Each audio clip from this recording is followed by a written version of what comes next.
వంకలేనమ్మంట డొంక పట్టుకొని వేలాడిందంట. ఈ సామెత వింటే మీకేం ఎగ్జాంపుల్స్ గుర్తొస్తాయి? ప్రతి ఒక్కరి లైఫ్లో ఈ సామెత యూజ్ అయ్యేలాగా ఏదో ఒక సిచ్యువేషన్ జరిగే ఉంటుంది. అలా నాకు ఒక సిచ్యువేషన్ జరిగిందండి. చిచ్చి ఒక్కటేంటి, చాలానే జరిగాయి. మనం ఏం తప్పు చేయకపోయినా, మనం ఎదుటివాడిని కెలకకపోయినా, వాడి దాంట్లో దూరకపోయినా సరే, వాడి దగ్గర మన మీద చెప్పడానికి ఏం లేకపోయినా సరే, ఏదో ఒకటి క్రియేట్ చేసుకుని మిమ్మల్ని ఎందుకు మనశ్శాంతిగా ఉంచాలి అన్న అన్న ఒకే ఒక్క దాంతో మీ మీద ఏదో ఒకటి క్రియేట్ చేసేసి, ఏదో ఒకటి మీ మీద చెప్పేస్తూ, చెప్పుకుంటూ, మీ మనసుని కెలికేస్తూ, మిమ్మల్ని మనశ్శాంతిగా ఉంచకుండా ఉండడానికి ఎవ్వడో ఒక ట్రై చేస్తూనే ఉంటాడు. వాడికి ఆ పని తప్ప వేరే పని ఏమీ ఉండదు.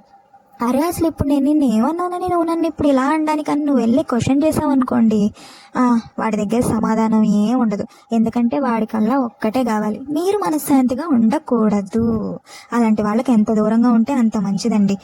మీరు దూరంగా ఉన్న వాడే వచ్చి క్రియేట్ చేసి చేస్తున్నాడా? అస్సలు బొక్క కూడా పట్టించుకోకండి అలాంటి వాళ్ళని.